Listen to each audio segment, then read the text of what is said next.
name is Shamia Wynn, and welcome to week 8. In week 8, the quote for week 8 is going to be: if you don't know how to control your money, the lack of it will control you. So, in this segment, we want to give you tips and pointers on how to take control of your money, how to stay in charge of your money, and also pointers of getting out of debt. So that way, the lack of money does not control you. The first thing you want to do is start with a budget. Make sure that your budget is in a format that you are able to understand, is comfortable for you, and also make sure that you list your pay dates, all of your expenses, and all of your streams of income. You also want to list the minimum payments that you owe on each of your expenses and the total overall balance that is owed on it. You also want to make sure that you are diligent in going through your bank statements and eliminating those things that are causing you to live under control of your money. Your money is supposed to be a tool and a resource, not a burden. So get rid of those things that are causing you to be burdened down and have a lack. Then the last thing you want to do is you want to set financial goals for yourself. Are you trying to get yourself established before you get married? Are you trying to be an entrepreneur? You want to save for your emergency fund, your retirement, whatever, or a trip? Make sure that you set those goals on a monthly basis.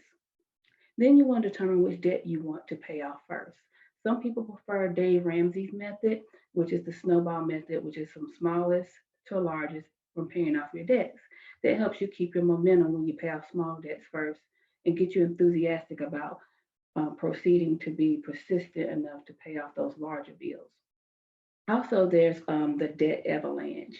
And for that one, the highest interest rate debt is paid off first, and then you pay off your smallest one. And then that gives you the idea of you're beating the interest on those expenses and you're saving money and having extra money in your pocket by paying off those high interest rate bills first. Also, you want to assess what is in jeopardy. When I say what is in jeopardy, I'm talking about things like if your car payment is more than where you're living, then you're in jeopardy of losing your house versus your car. You might want to let that car go and then look at other ways of buying things in cash for a car to get you from point A to point B until you get on your feet again. So you have to make sure that you put your bills in a list based off of priorities that are important to you in your lifestyle. Also, you want to look as far as creating a legacy. You want to make sure that you purchase, your large items in cash.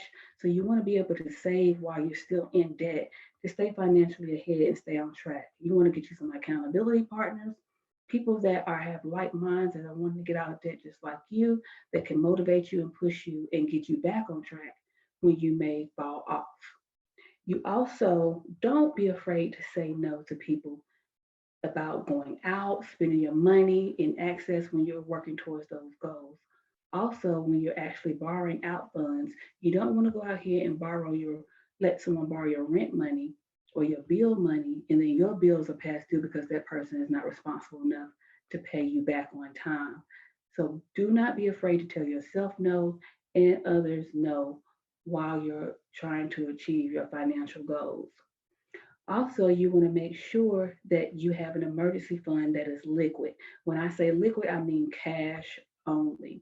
So you want to make sure that those funds that are liquid can cover at least 3 to 6 months of your living expenses.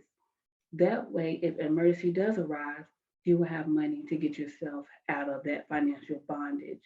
You want to make sure as well that you have your priorities listed as far as what is a valid emergency.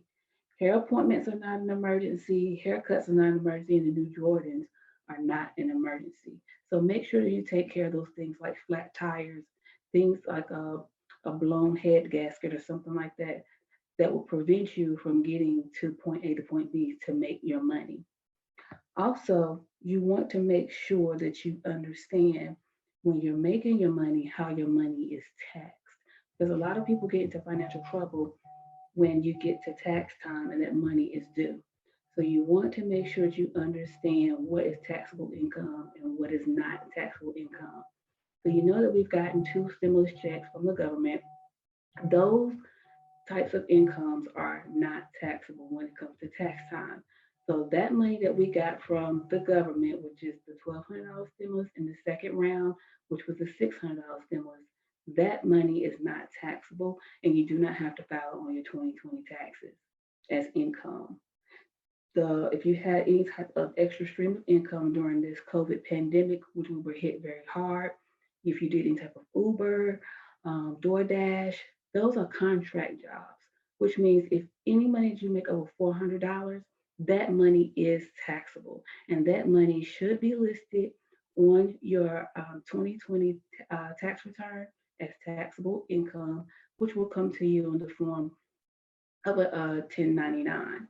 You also want to make sure if you did have to get in a predicament where you receive money from the unemployment agency, from your state, and also federal, know that those funds are taxable as well.